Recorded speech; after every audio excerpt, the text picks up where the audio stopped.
Hello, everyone. I'm very excited to see you here today for our training Sourcing in India. I have invited two wonderful experts that are going to share with us what it means to be sourcing in India and why that might be a really, really great opportunity for you as well. I myself am very excited to hear about what they have to share because I myself am thinking about the possibility of sourcing in India in the near future. But let's see what is going to happen today. I'm going to start with introducing our two guests. We have Meghla here and Margaret.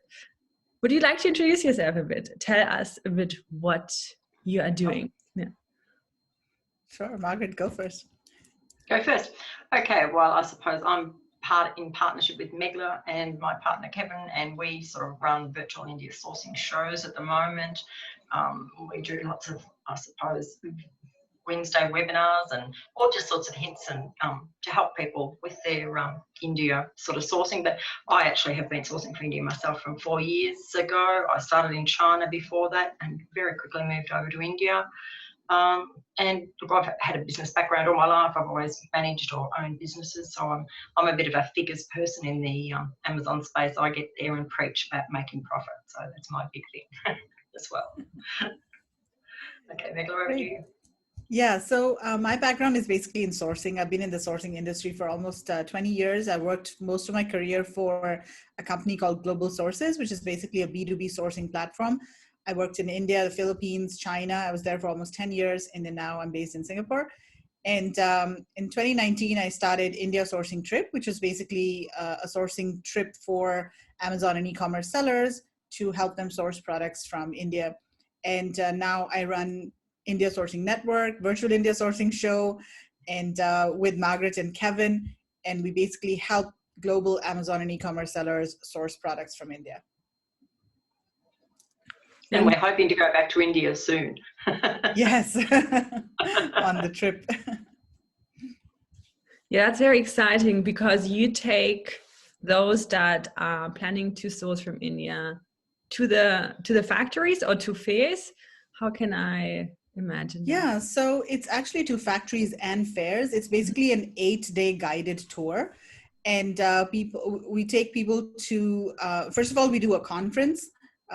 In Delhi, we go to Delhi, which is the capital of India. We do a 1-day conference over there. We teach people everything about sourcing from India. So it's almost like a crash course.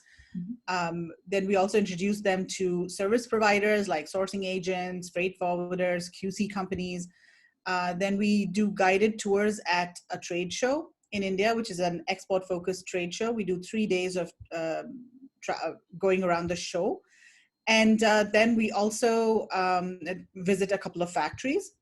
And we also have a lot of coaches joining the trip with us. So like Margaret and Kevin and a couple of others. And there are sourcing experts who travel with the group. And then we also have a bit of cultural experience. So we visit Taj Mahal, which is, of course, one of the 7 wonders of the world. Then we do a Bollywood night where everybody can dress up in their Indian attire and, dance to some Bollywood tunes. So yeah, we just kind of have fun. It's a trip that focuses on education or learning, sourcing, and also cultural experience. Awesome. This sounds really, really exciting. So once Corona is hopefully over, we can go to India. Yes, you should definitely come with us. Yes, I think so. Well, this is the 3rd show we've missed now. We should have been over 3 times. Yeah. So, so that's why we're doing virtual, because people still want to find things. So we're doing it the next best way. Of course, and now it's the best time to be in e-commerce. I mean, it hasn't been a better time than now. So wonderful. I'm so glad that you guys are here. I'm going to give you the stage then to share with us what you have prepared. And in the end, I'm going to ask you a few questions that I have received and a few that I have also thought about myself. And yeah, very excited about it. Okay, awesome. So yeah, we're going to give you an overview of how you can source private label products from India. And these are the topics that we're going to cover: India sourcing pros and cons, what kinds of products you can source, and also how to find suppliers. Now, before I go into the presentation, I do want to point out that, of course, currently the situation in India with COVID is quite serious. I'm sure a lot of people are aware of that. The number of cases have been increasing, and there are certain cities that are under lockdown. So if you do want to source from India currently, you might face a situation where maybe some suppliers are not responsive, or maybe the factories are closed because of the lockdown. So just keep that in mind. But by and large, factories are operating, and even if they're not operating, the suppliers are maybe working from home, or they're accessible and they're answering emails. So yeah, just wanted to kind of put that out there. Okay, so let's talk about India sourcing benefits, first of all. One of the biggest benefits from for Amazon and e-commerce sellers specifically is that you can find a lot of unique products in India that are not available or found in other countries, especially China. India specializes in a lot of handmade products, and there are a lot of these products that are actually produced by artisans who have they're skilled artisans who have learned the craft from their ancestors, and the skills have been transferred from generation to generation, and they've been doing it for hundreds of years, so to speak. And what's happened is, because there was this there were these skills in India in various cities, a lot of the suppliers or manufacturers have sort of leveraged on those skills, and they're now producing these products on a mass scale for exports. So they have kind of combined all of these handmade skills that are done by artisans. They have commercialized all of those skills, and now they're producing them on a larger scale. And another very big benefit, especially for Amazon sellers, is that a lot of the suppliers will accept low MOQs. And this is especially true for handmade products. Because a lot of the products are handmade, suppliers can produce lower quantities. Whereas if you're sourcing from China, the products are mostly machine made. And in order to be competitively priced, or in order to be able to even run their machines, they require a certain minimum order quantity. So in China, it would be like 500, 1,000 pieces. That would be the MOQ. But in India, it can go as low as 200 to 300 pieces, and even as low as 50 pieces. Although we would not advise you to source, 50 pieces. But if you are maybe a new seller with limited budget, or even if you're an experienced seller and if you want to just test a product, then you can source in smaller quantities. Another thing that you can do when sourcing from India is there's something known as an MOV, which is minimum order value. So maybe you can tell the supplier that, hey, I'm going to source a minimum of, like $5,000 worth of products, and they will allow you to mix and match different SKUs. So that allows you to, test different products in smaller quantities. That's another huge advantage when you're sourcing from India. And a lot of the suppliers that you will deal with, they will speak fluent English. Of course, maybe the accent will be a little different, and especially depending on which area they are from in India. But by and large, most of the suppliers, they will speak English. It'll be easy to communicate with them. There's also no trade tariffs, and there's no, the trade war that's happening between China and the US, that is not there between India and the US. And so overall, it can be very competitive to source products from India. There are a lot of companies that focus on exports, and they really follow, the trends and designs and all in overseas markets like the US and Europe. And they produce designs based on the requirements of buyers, of consumers in these countries.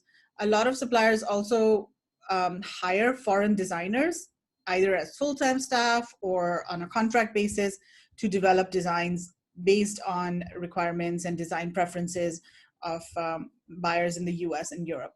So if you deal with these kinds of export companies, they have a good understanding of the design requirements, the colors, the materials, also the certifications, the quality standards.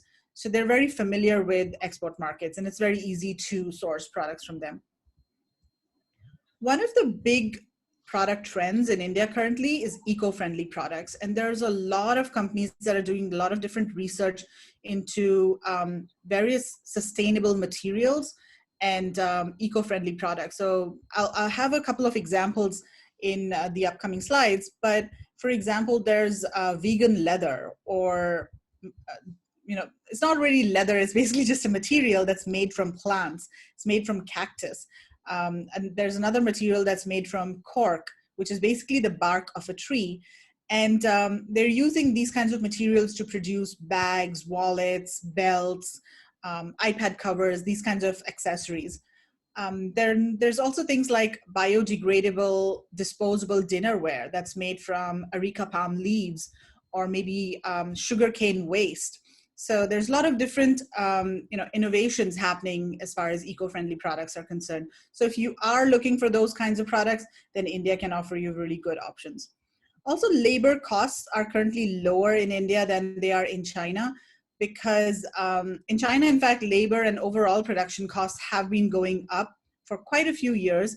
And this is also one reason why a lot of the brands have been moving their low-end production out of China to other low-cost countries like Vietnam, Bangladesh, and India. So if your product is a labor-intensive product, if it requires manual work, for example, stitching of bags or apparel or garments, then can be competitive or cheaper to produce in India. Okay, Mark, do you want to add? Oops. Do you want to add anything to that? The products that you get are different from factory to factory. Even like I think from China, if you go on to Alibaba, it's virtually the same product over and over, very similar.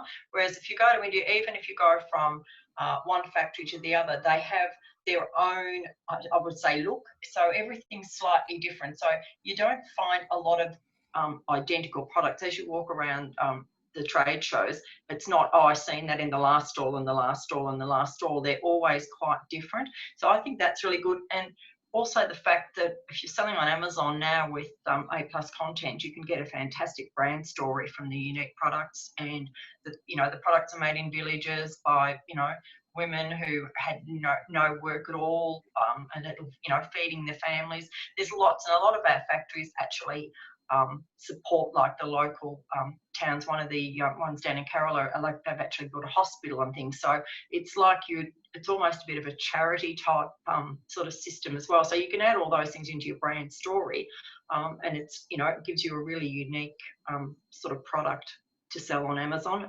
And I think people nowadays are moving towards all that.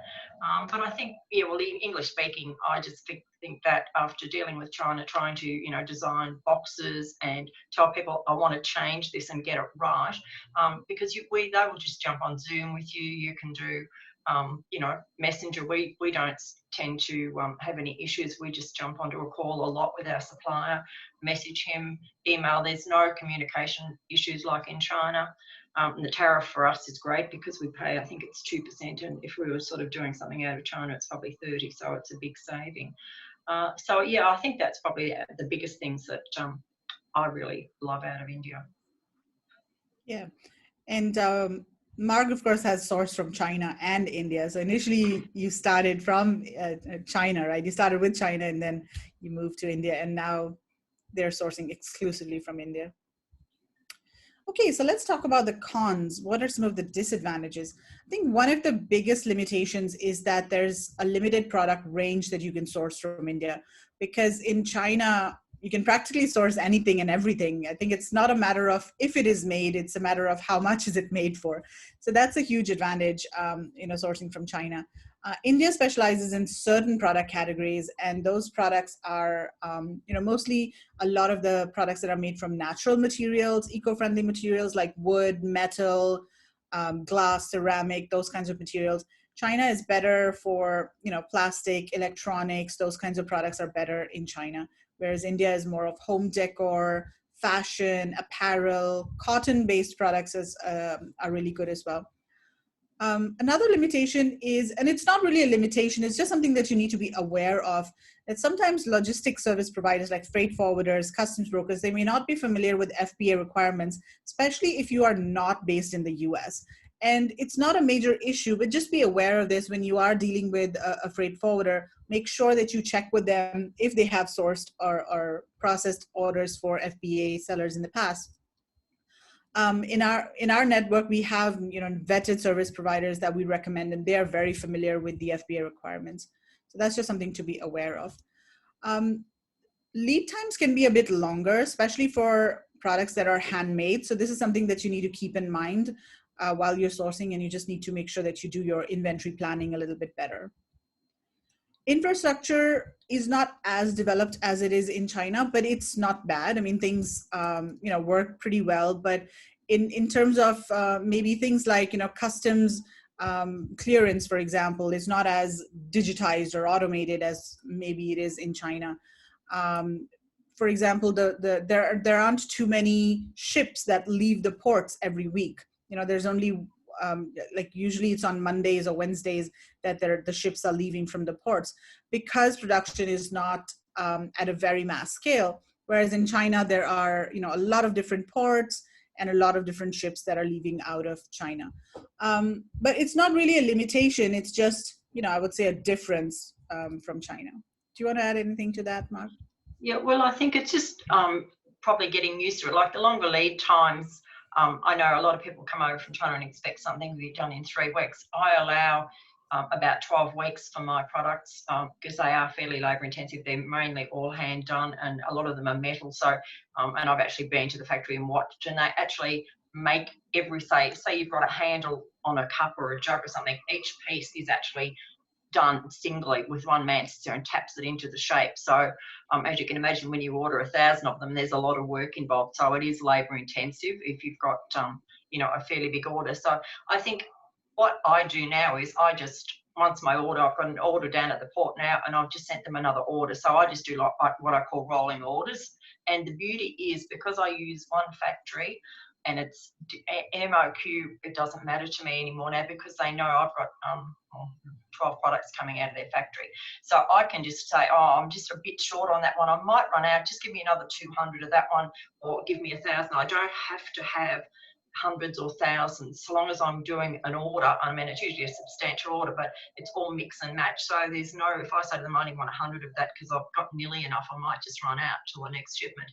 It's quite okay. So I find that, whereas if I was dealing with China, I would have to get everything in 1,000, which is a big outlay when if you don't need it all. So I find that works, it works well, but it's just that very first time waiting and doing your first sample and, getting your boxes and everything organised. So it's a little bit, I suppose, labour intensive with the first one. You've got to be a little bit more patient. Logistics, I don't have an issue with at all. I mean, we use the freight forwarder that we have in the group, and their service is better than anybody I've ever known. And it goes pretty smoothly. And the interesting thing is, if people start sourcing from India, instead of going to the west coast, we recommend that they go into New York, because the ship actually goes the opposite way through the Suez Canal, so it only takes about 21 days, whereas if you go into California, it's about a 30-day minimum before the ship arrives. So that's just a little tip for people who do decide to go there. And I think, yeah, look, that's probably my main, it's quite, I don't have a problem with it. I wouldn't change back to China even to get it made quickly. And I mean, the quality is just fantastic, I think, compared to what you get from China. It's really good quality. Yeah, definitely, because all the products are handmade, or especially the metal and wooden kind of products that a lot of Amazon sellers are sourcing, because those products are handmade. There's a lot of the quality is higher, and there's a lot of different designs and variety that you can actually incorporate into the product. Whereas if a product is machine made, there are certain limitations for specific products. But if it's handmade, then there's a lot of different things that you can do that's not possible with the machine. Okay, let's talk about some of the products that you can source from India. And this is specifically for Amazon and e-commerce sellers. There are a lot of other product categories outside of this that we will not cover. They're mostly the industrial kind of products and the electronic components and all of those. So we're not covering those kinds of products. So the biggest category for Amazon e-commerce sellers will be the first one, which is home decor and gifts. And these are mostly made from, again, natural materials like metal, wood, ceramic, jute, cotton, and glass. And similarly, kitchen and tableware also in these kinds of materials are very, very popular. And for wood products specifically, India is very well known for two types of wood. One is mango wood and the other is acacia wood. So these are the two main types of wood that you'll find in India. Mango is a very sustainable wood, and that's also something that you can mention in your A+ content and talk about that. And the reason mango wood is sustainable is because these trees are actually grown for the fruit, and they stop giving fruit at around 10 to 15 years, and that's when they are cut down and used for making products. So they're not it's not really deforestation, because the trees have actually lived their life, so to speak, and they have kind of reached maturity, and they are cut down, and in their place new trees are planted, because the farmers and all, they want these trees to first of all give fruit, and then after they have finished giving fruit, then they are cut down for furniture. So there's always they're always being replanted. So it's not like there's deforestation happening when these trees are cut down. Also, there are a lot of furniture factories in India. So a lot of wood furniture in particular, metal too. Furnishings is a big category as well. There's cushion covers, rugs, carpets, and these are made in different materials. Cotton, there's cotton tufted. There's also very high quality rugs that are hand tufted, like those Persian rugs that you see. Those are made in India as well. And there are a lot of different materials used for furnishing. So cotton, silk, jute, all of the natural kind of materials are used. Fashion accessories is another big category. So there's jewelry, accessories such as bags, wallets, scarves. Then there's footwear, specifically leather footwear, also sandals. Textiles and apparel. This is one of India's biggest export categories overall. And specifically, these are textiles and apparel made from cotton. And India is in fact the second or the largest producer of cotton in the world. And so if you have a cotton-based textile product, then it's very, very competitive to source from India. And you'll find lots of different varieties. There is knitted cotton, and there's also woven cotton. So you can find both types. And then there's denim, which is also a type of cotton, lots of different types of denim, jeans, jackets. Organic cotton is really big in India as well. And this is actually, there are a lot of GOTS certified factories in India. GOTS is basically a certification for organic cotton. Leather is another big category. And there are a lot of high quality garments being made, leather garments. And these are being exported to Italy, and a lot of the top European brands are actually sourcing leather garments from India. And in fact, India is the second largest producer of leather garments after Italy. There's also leather bags, wallets, and then there's also equestrian products, like for horses, and also dog products like leashes made from genuine leather. Eco-friendly products, as I mentioned, that's a big category. And then another category is foods. So India is one of the largest exporters of spices. So in case anyone wants to venture into foods, this is another good category as well. Tea, coffee, superfoods are very popular nowadays, like turmeric and ashwagandha and all of these immunity boosting product categories. Marg, have I missed anything here? I don't think so. The only thing I think, and I still love, and I'm always thinking, what could I do with it, was the way they use the bottles. They recycle the bottles and make like drink coasters and placemats, and they weave it into rugs. And it looks fantastic. Some of the products were really, really nice, and I think that'd be a great story. But I'm still trying to find something that I can go ahead with that. But I love it. It's really nice when you see the products. Yeah, so those are basically plastic bottles, like PET water bottles, the disposable bottles. And those are actually, I think I have a photo of them there.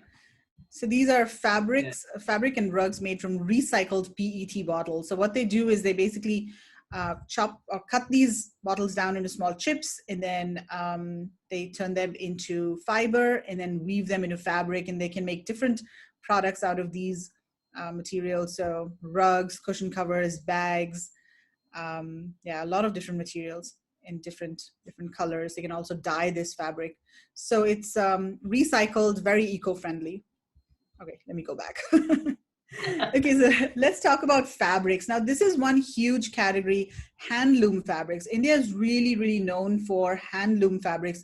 And Laura, I'm not sure if you're familiar with hand loom. So this is actually a person sitting at a big loom, I guess, and weaving fabric by hand. And this is huge in India. And this has been done for like hundreds of years. And now again, they have commercialized this whole handloom making industry. And a lot of these handloom fabrics are, of course, used domestically, and they're exported as well. So, and there are a lot of different beautiful designs and different ways of weaving the fabric that you'll find. For example, jacquard fabric. Jacquard fabric is not printed. So this fabric over here that you see is not printed. The pattern is actually woven into the fabric. So that is really, possible with hand loom, and of course maybe with machine loom as well. But this is one of the things that that really India specializes in, which is hand loom fabrics. You'll also find a lot of hand embroidered and different types of finishes and sequins and beads and a lot of different effects and embellishments used in fabrics. This one over here I found really interesting, and what they've done is they've actually just used real leaves and real flowers and imprinted them on the fabric over here. So this is an actual leaf over here. They've colored it with vegetable dyes and then just imprinted it on the fabric. Another big category is block printed fabric. And I don't know if you've seen those, bedspreads and very large, I think not rugs, but you can put them on the wall as well. There are mandalas that you can actually put on the wall. And those are all block printed. And again, these are techniques that have been practiced in India for hundreds of years, and they've been passed down generations, and there are artisans that really are skilled in these techniques. And each state in India, in fact, has a very different and unique kind of fabric that they specialize in. So it's really fascinating. And if you're creative, there's just so much you can do with these different types of fabrics. And the advantage of handloom fabrics is that you can have smaller quantities. Whereas for machine-made or mill-made fabrics, the quantities are higher. But these artisanal handloom fabrics, the MOQs are typically lower. So that's another advantage for Amazon sellers. Okay. So these are some of the eco-friendly products, and I mentioned these plant-based materials. So these are some products that are made from cork. This wallet here is made from cork. There's also cork. This is cactus leather. This one is, I think, also cork. Oh no, this is pineapple. So there are these companies that are making, innovating and trying different materials and really focusing on sustainability. That is a big theme in India nowadays, and a lot of new startups are coming up. In fact, this company is a one-year-old startup, and they're really leading the way in producing, sustainable products. Here are some more eco-friendly, sustainable products. So these are disposable plates and dinnerware made from sugarcane waste. And then this is disposable dinnerware made from areca palm leaves. So again, very biodegradable and also very eco-friendly, because for these plates that are made from areca palm leaves, they have to wait for the leaves to fall from the tree, and then the leaves are collected and gathered and pressed into plates. They don't actually pluck the leaves from the tree because they need dried leaves for, to make these plates. So again, this is also very eco-friendly and sustainable. I mentioned these PET bottles. Jute is, again, a very eco-friendly material, and a lot of suppliers are using jute to make different kinds of products. So bags, shopping bags, tote bags. A lot of companies are also manufacturing in a very sustainable and eco-friendly way. So for example, there's this one company that we interviewed, and they make organic cotton products, and their entire factory runs on solar energy. So not only are the products eco-friendly, they're also, the production is also very sustainable and eco-friendly. And we are seeing increasingly more companies moving in this direction. So these are some of the metal products, and a lot of the sellers in our community and a lot of Amazon sellers, we know they are sourcing these kinds of products. It's just a selection of products that I've put over here, but there's, basically your imagination is the limit. They can basically produce anything that you want as far as, wooden and metal products are concerned. These are some of the again, metal and wood products, a lot of bar sets, containers, canisters. Stainless steel is also a really good metal to source from India. Brass, copper, iron. There's a lot of cast iron products being made as well. Another thing that I find Indian suppliers are really good at is mixed media and mixed materials. So, for example, they'll combine wood with different kinds of materials like marble. Maybe I saw this cutting board that was very unique. It had 3 different materials. So there was wood, there was marble, and there was something else, I think resin or something like that. So they're really creative in terms of combining different types of materials. Here are some selections of furnishings. So these are coir doormats, and coir is again a very eco-friendly material. It's actually made from the husk of the coconut. And this is a company in South India that produces coir doormats, and they are one of IKEA's largest suppliers in Asia. And they've been producing these coir doormats for 100 years now. And this is the company that Margaret was mentioning earlier, where they are actually building. They built a hospital in their city where they are based, and they built a school, and they're really helping the community. So this is one of the advantages also when you're sourcing from India, that there's usually a story associated with the supplier. I think, Mark, you talk about your supplier. They've been producing for what? Yes, 1880 was the factory was first started. 1880. Yeah, so it's been going on for a long time. It's changed over the years. It's a new factory now, but yeah, it's been in the family. I've actually met the grandfather, and he's told us a story about his grandfather. So it's quite interesting. Yeah, it's lovely. Yeah. And then these are some cotton bath mats. These are rugs that are actually made from recycled fabric and jute. Again, this is also very unique and very eco-friendly kind of product. A lot of different effects on cushion covers and furnishings you'll find as well. Anything else to add for products, Mark?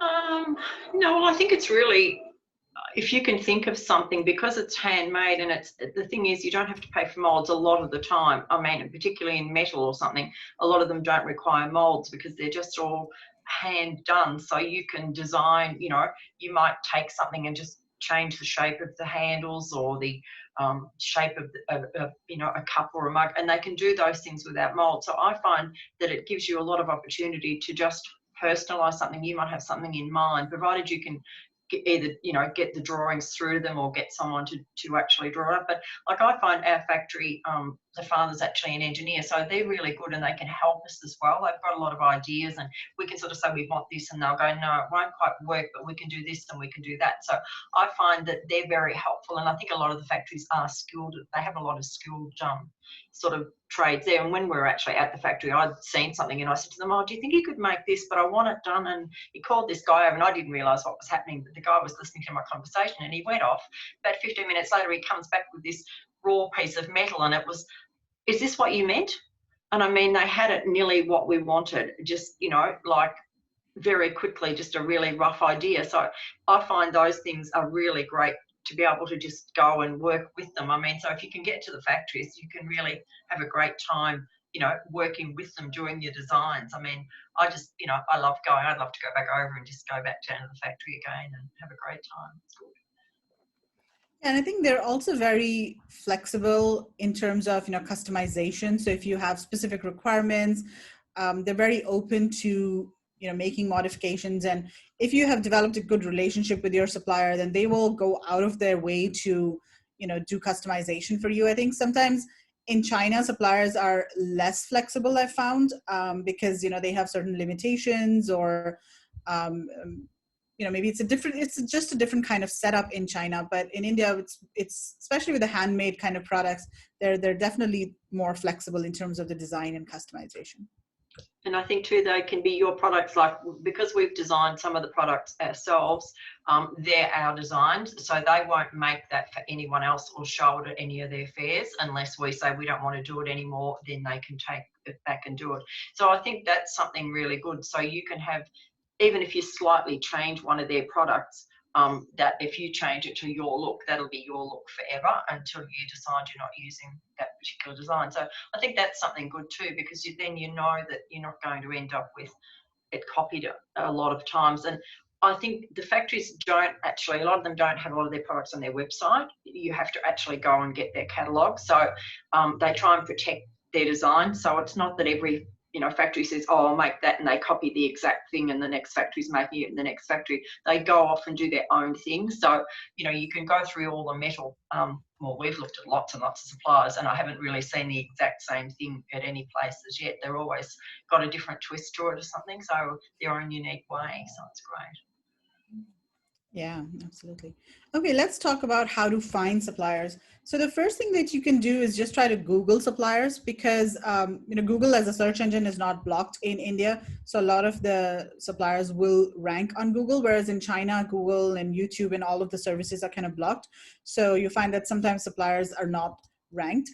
And then you can also just search on Alibaba and Global Sources. So these are the two export-focused directories out there.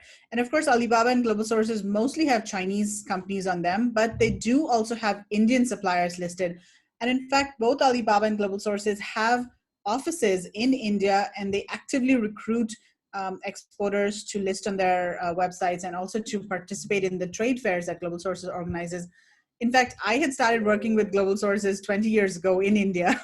So they have offices in India. They've had offices in India even before that. So they've been really there. So yeah, Alibaba and Global Sources. The only thing is that sometimes these companies, the Indian companies, are not really visible on these two websites. So what you need to do is, after you do a search, you need to use the country location filter, and then you'll be able to see the India suppliers, or maybe suppliers from other countries as well. In fact, both of these websites have suppliers from Vietnam and Indonesia and other countries too. But it's just that maybe 90% of the suppliers are from China. I would start with those two websites, because most of the suppliers, or all of the suppliers on these two supplier directories, will be export focused, because these are export focused supplier directories.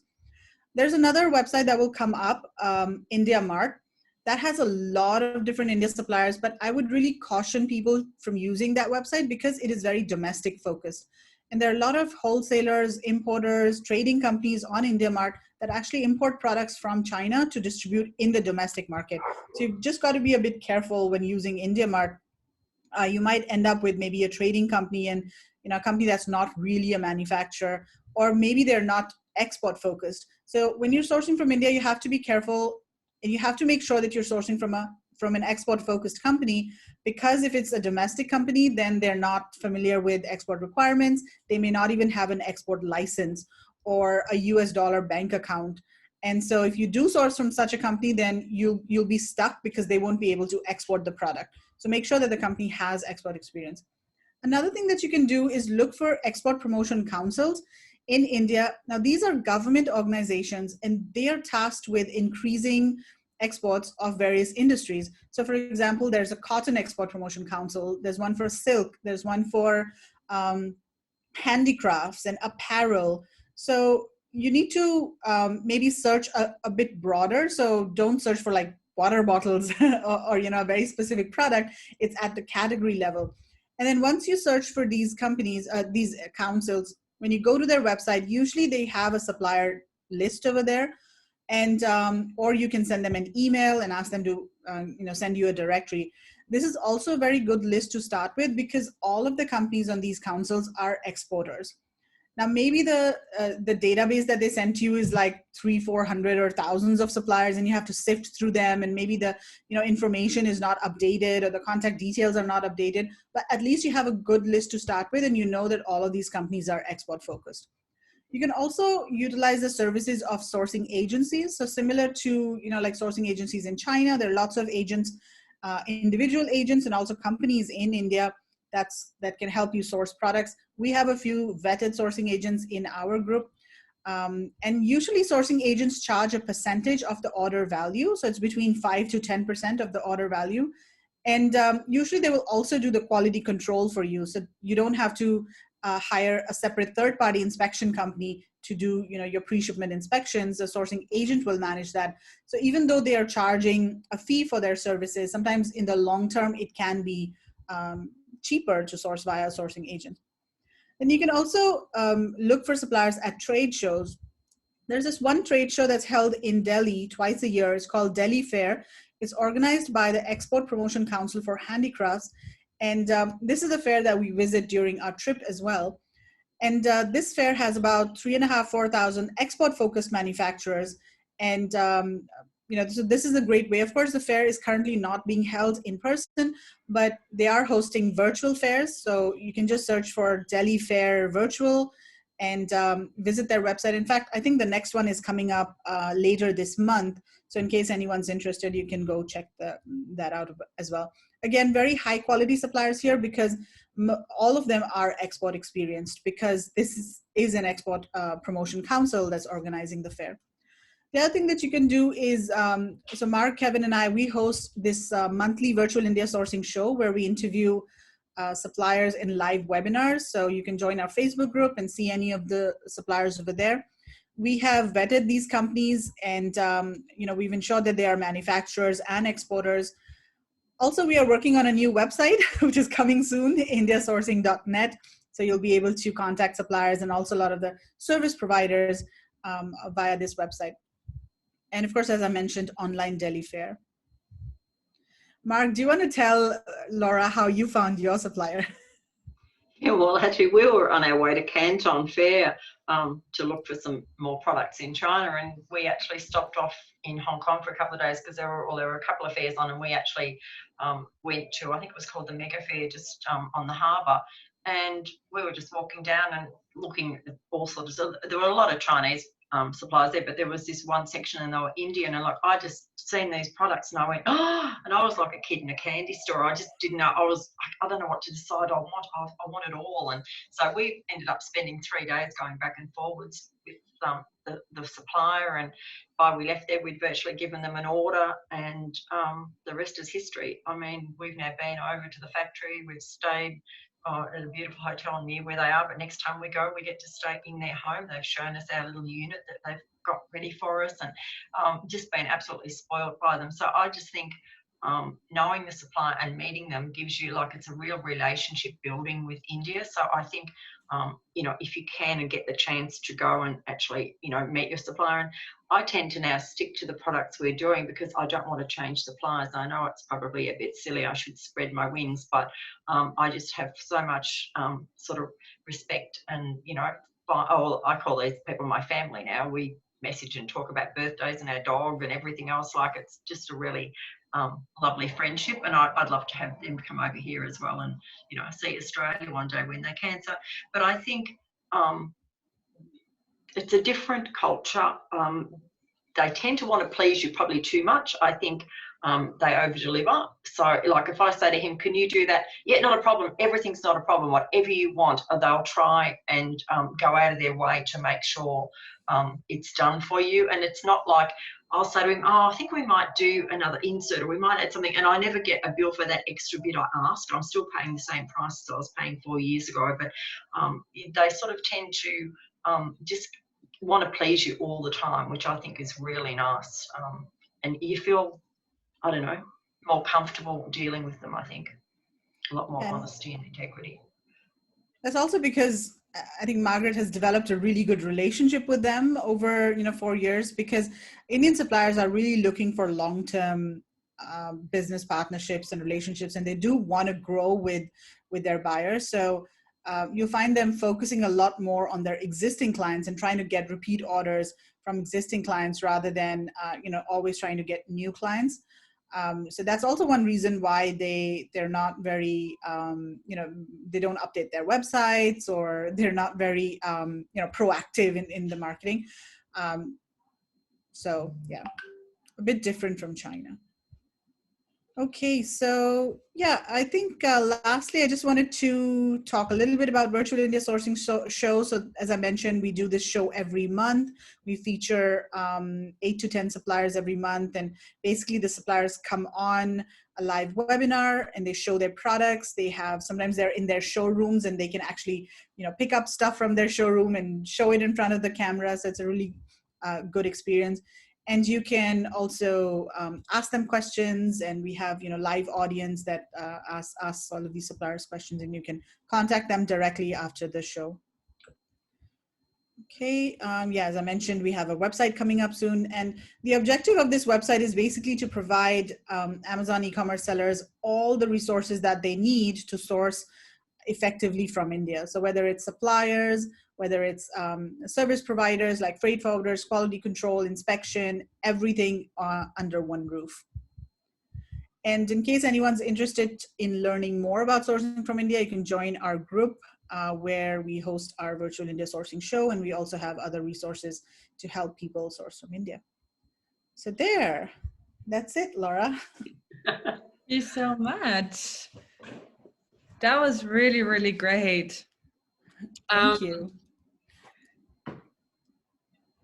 I see the appeal a lot in sourcing from India, especially for those type of products that you have been showing, and eco-friendliness. And I mean, in those days, I spent a lot of time in India in my backpacking days, and later too.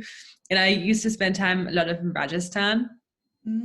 And they have like these beautiful materials and leathers and leather books and wood stones and stuff.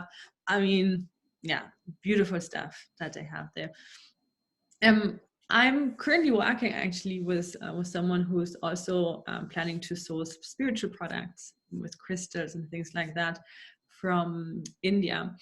And one thing that keeps popping up is the whole shipping and the whole like organization of everything, FBA requirements. It doesn't seem to be something that this particular supplier or an amount of suppliers have any experience with. What is your suggestion? What is something that you do recommend for someone who's just starting sourcing in India?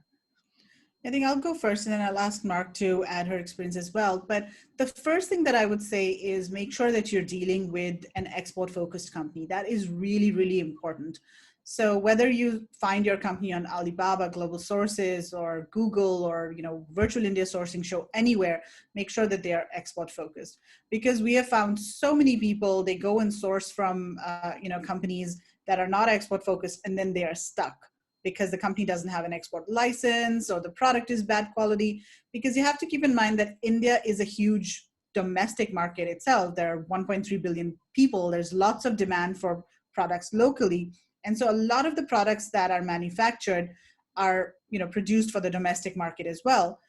And India is a developing country. So the quality standards of maybe the US and Europe are very different from the quality standards in India.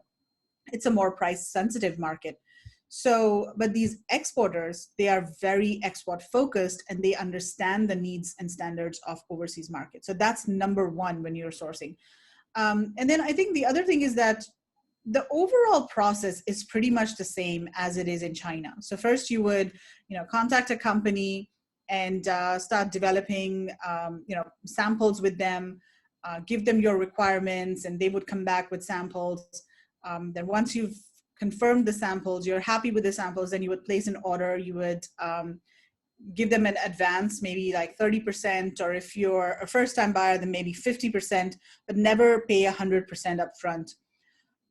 So you would pay an advance deposit, and then they would start manufacturing the products.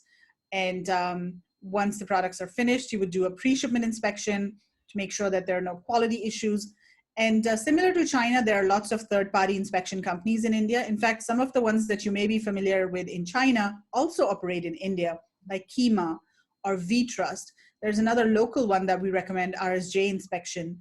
So then you would do a third-party inspection, and at the same time, you would work with a freight forwarder to connect them with your supplier and make sure that you have space. You've booked space on a ship, or if you're sending by air freight, your freight forwarder is aware of the date when your product is going to be ready for shipment. And a lot of the suppliers in India don't do DDP. So in China, a lot of us are very familiar with DDP, and but most of the larger companies, they don't do DDP even from China, like the big importers, retailers.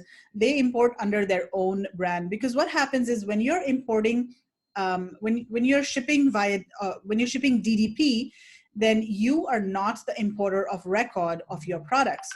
your supplier or your freight forwarder is the importer on record.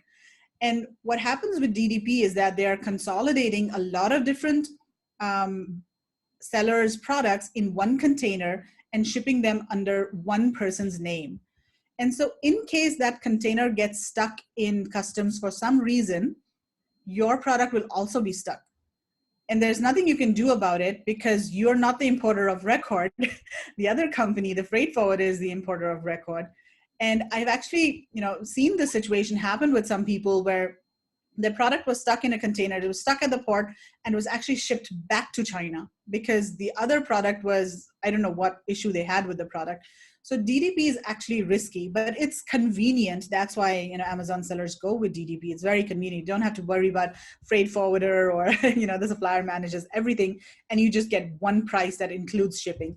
And in most cases, it works well. But as you scale, the risk is higher with DDP. So even when you're sourcing from China, you should definitely switch to FOB and import under your own name into the US. And sometimes, Amazon might ask you for records of importing, especially if you're selling maybe a baby product or some sort of product that's a bit more sensitive. Amazon might ask you for, documentation that you've actually imported that product. So yeah, suppliers in India typically don't do DDP, but we're also seeing some suppliers doing DDP nowadays because there are more Amazon sellers coming to India and asking for DDP. So just today, in fact, we were talking to one supplier and they said, we do DDP and we are familiar with Amazon requirements and everything. So yeah, but by and large, most suppliers will not do. And then, so coming back to the process, once your product is ready, then the freight forwarder will pick it up from the factory, or if it's FOB, then the factory will send it to the port, and it's on a ship from there and then straight into your warehouse, or if you're sending it directly into Amazon FBA, it's straight over there. So yeah, the process is overall the same. So in case, people are wondering, how is it different from China?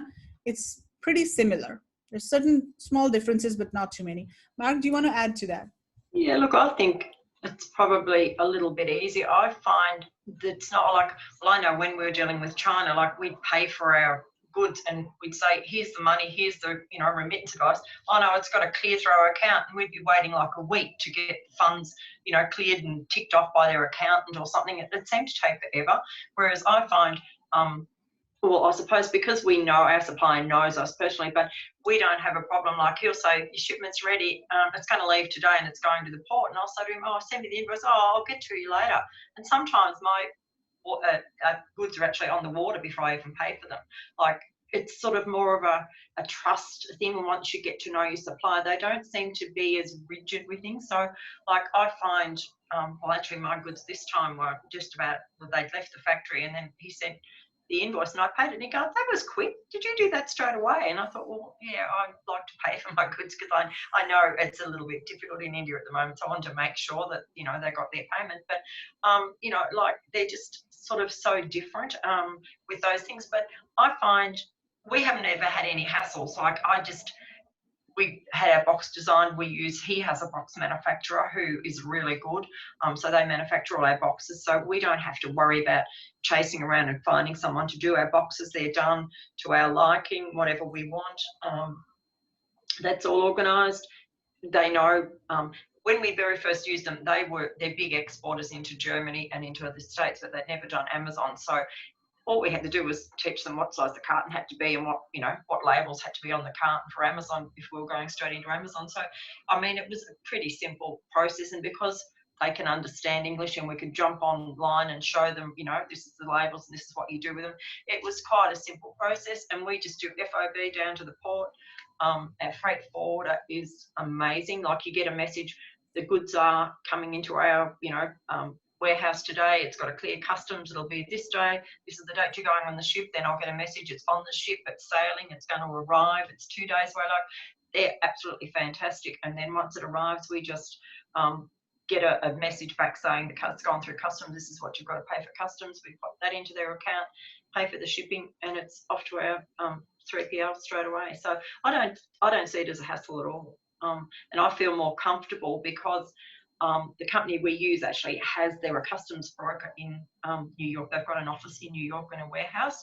So if something goes wrong, when it gets to the States, or it gets lost, or a trucking company or whatever, I know that I've got somebody who's there and their staff can handle that. Whereas, you know, if you're shipping from China and it's just going somewhere and it gets lost, you know, you've got to go back to China and say, can you find my shipment? Like, I'd hate to be in that boat trying to find something. So I think it's a real comfort to me to know that I've got this company that, you know, can handle anything. And I know we've had a few people post in the group that have had things go wrong with the EIN number and the US address, that it's coming up a bit of a problem lately. But they've been able to sort that for them. Whereas, you know, in lots of cases, I don't know how you'd get the Chinese to sort that one out for you, because you know, even to explain to them the problem. Whereas these people would know all that. So I just think it really works well. Yeah, I wouldn't hesitate to recommend to anyone to do from India. It's not hard. Yeah, I agree that having a good relationship does make a massive difference. Like, I work with a freight forwarder from China, and the relationship is so good that I just know they have their warehouse in the US as well. They just take care of everything, and there's just this level of trust. And I think no matter where you are getting your products, it's really essential to sometimes find that supply, like, rather pay a little bit extra, but have a supplier that you know this is going to work with, instead of having someone who's like always death ears, like, oh, what? I don't know. It's like, what? I've been waiting. Yeah, definitely. For those that have been like sourcing from China for a long time and have then gone to India, what are the most common mistakes that you experience that they make? I think one of the mistakes that people make is expecting to source the same products that they're sourcing from China in India. You have to come to India for the products that India is competitive in and India is good with. So don't expect to make, you know, to source like plastic injection molded stuff in China, in India, or silicone stuff. You know, that is better in China. So I think that's the first thing that you need to be aware of. What are the product categories that India specializes in and is good at? Come to India for those categories. Mm-hmm. And I think the other mistake that I see people making is, like I said earlier, just sourcing from a company without vetting them. So you have to vet them and make sure they're export focused. And what else, Mark? What mistakes do you see? Well, look, we've had quite a few people I know that were actually sourcing wooden products from China, and they've actually moved to India, and the quality is so much better. They just can't believe, you know, they wish they'd done it earlier. And of course, they couldn't believe it when they got their customs bill, because it was 2%, where they were paying 30%. So they were used to paying, you know, a third of their product price in customs. So they were just so excited. And they've done 3 or 4 products. I think you've just got to get used to the look of the wood. I mean, mango wood is a beautiful, beautiful wood, but it's got a certain grain to it. So you've got to really look at that and think, and it's a very light wood, but it's sturdy for shelving, but it doesn't weigh a lot. It's not a heavy weighted wood, but the acacia wood is absolutely beautiful. But if you're looking to go from bamboo, well, you're not going to get bamboo. You know, if they don't, China is sort of centric for bamboo.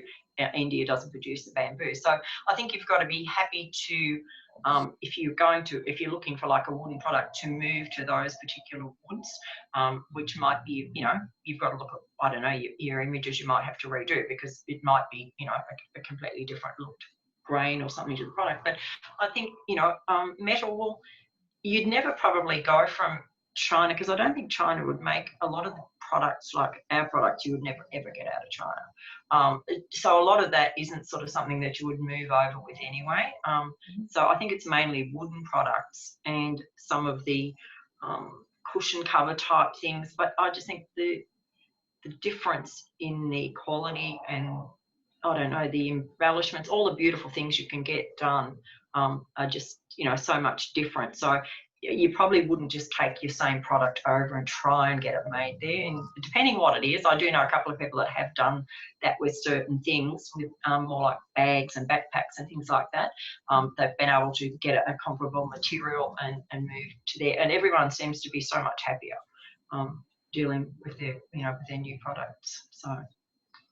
But it is a bit of a challenge. I think it's a challenge to do that, because you've got to really, you know, say, well, this is what I've got now. Can you do exactly the same or very similar looking? Which, you know, not always works.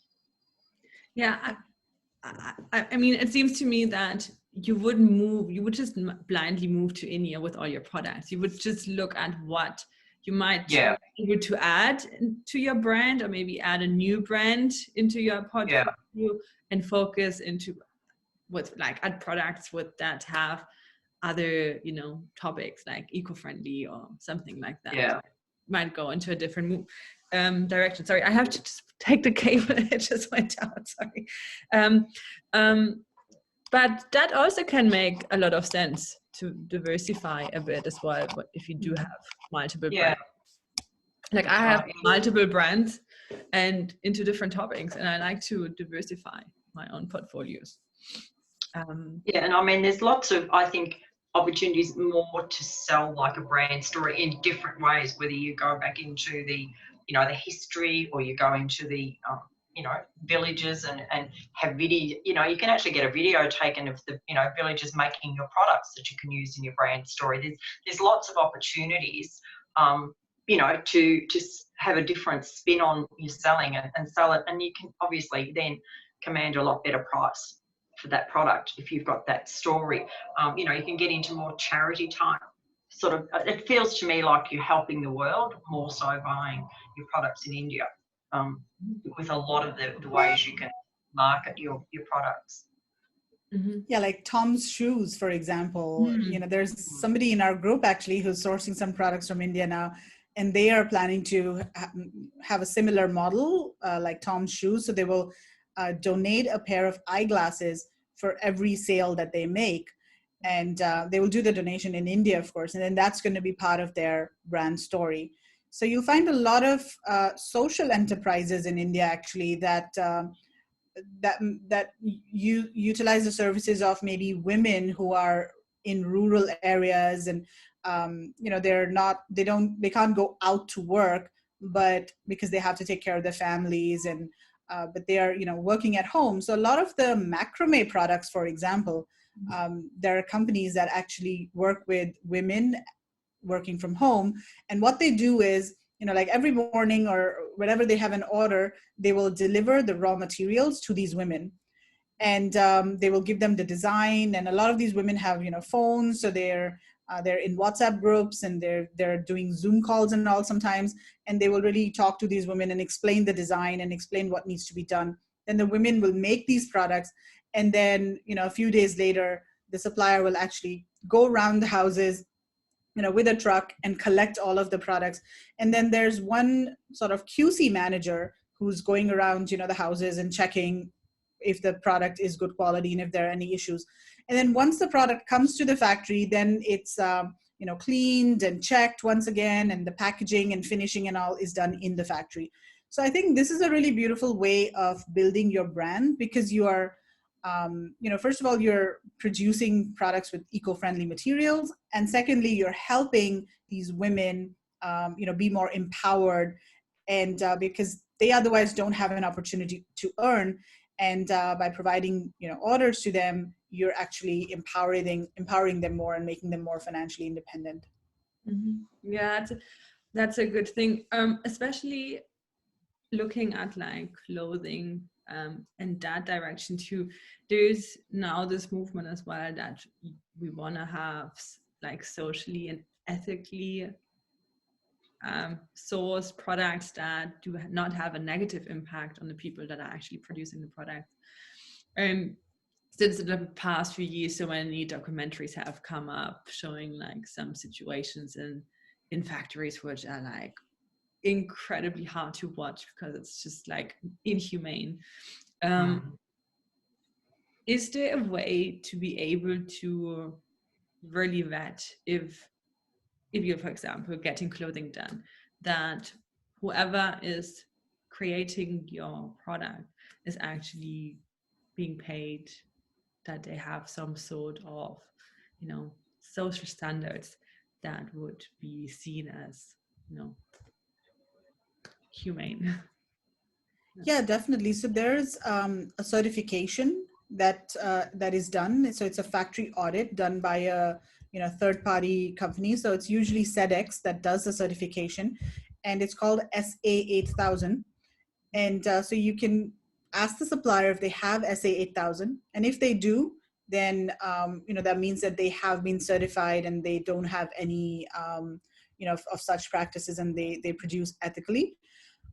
You can also have a third-party inspection company like RSJ Inspection do a third-party do a factory audit on your behalf. So that will really give you a lot of information about the factory. And the audits that these companies do are very, very detailed. It's like a 100-page report that they will send to you with pictures of each and every place in the factory, and they'll ask detailed questions. They'll even talk to the workers and ask them questions. And if you have any specific requirements, then they will go and ask those questions as well. So you can definitely do that. Get a third-party audit done, and make sure that that you're comfortable with the factory. But typically the factories that are exporting, they don't have any such issues, because they know that there's a lot at stake. The other thing that you can also see, if the factory has worked for a larger buyer like Walmart or Kmart or any of the bigger brands, then you know that they are a certified factory. Or because any of these big buyers would not source from a factory that has any issues. So you can check who their previous clients are, and also talk to those clients. It's very common, just to get an email address from the supplier, and get a phone number and email their buyers, and ask them about the supplier. Okay, sort of like take references and yes. make your diligence. Yeah. No, that's great. One more question that popped up earlier, and then I think you guys have answered so many questions already, and that is about design. You mentioned earlier that when you have ideas for customizations, that often the factory will be able to already help you with creating that design. Do you usually hire someone out there, like a product designer as well, or do you see that most factories are actually a great talking point to just have them create? I think it works. It's both ways. So some factories do have in-house designers, and they do have design capability, and they can manage it for you. And then there are others who don't. So you just need to check with your factory and ask them what kind of design capability you have. But by and large, if it's something, if it's a simple product, and sometimes you can just give them like a drawing and or inspiration. They call it inspiration. Send us your inspiration, and then they can try to create a sample based on your design or your ideas. They can do that as well. And I think you can do that easily by, saying to them, each step of the way, jump onto Zoom call, show me where it's at now. No, I don't like that piece. Like, they're very easy to communicate with. So when we were doing a couple of amendments to things once we got back here, that's what we do. We'd say, well, hop on, can you show me that at that point? And what do you think? Is this going to work? No, we've changed it. So, and you can communicate quite easily.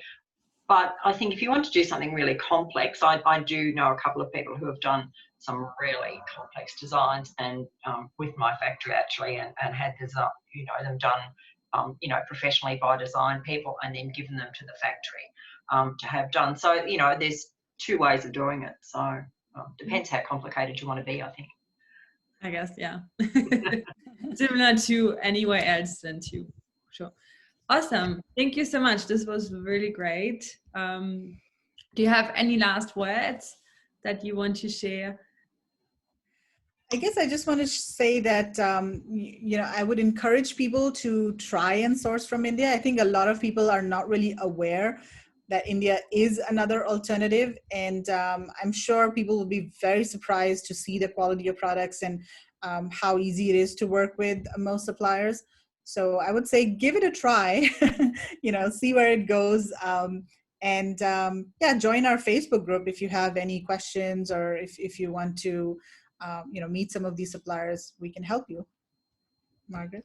Yeah, and I think once we get the sort of Facebook, well, go from the Facebook to the website, it'll be so much easier for people to actually, they'll be able to go back and watch our very first Viz show and see all the products and access a lot of the products that we know from, sort of certified factories. So I think once, hopefully as soon as COVID sort of calms down a little bit in India, and we can do that, I think that'll help a lot of people jump over that hurdle. And if they can actually, see us talking to the suppliers, and I don't know, they all come across so genuine. Like, it's because we interview lots of them, and you get off the phone, you go, oh, they're all so nice. I want to go and meet that one. When we could go and live in India for a year, just visiting all the people we've met, interviewing them, because I want to go to their factory and I want to go and see them. And we want to go to Kerala and do the houseboat when we go down to the core factory, don't we? We've got all these things lined up that we want to do because we've fallen in love with it now.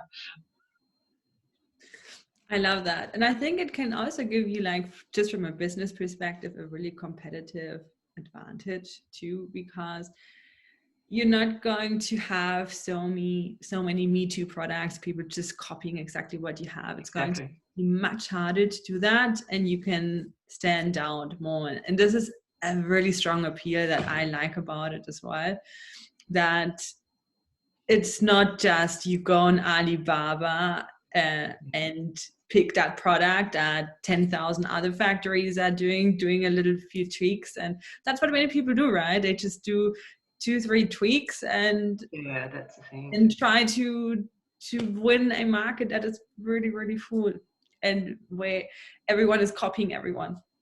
And I think because you've got so many unique products, like I find that the pricing, you can be high, a bit higher in your niche, because you've got that story of where it's from and how it's made, and it's a lot easier to command an extra $5 or something. Whereas if you've got made in China on it, it's pretty hard to add another $5.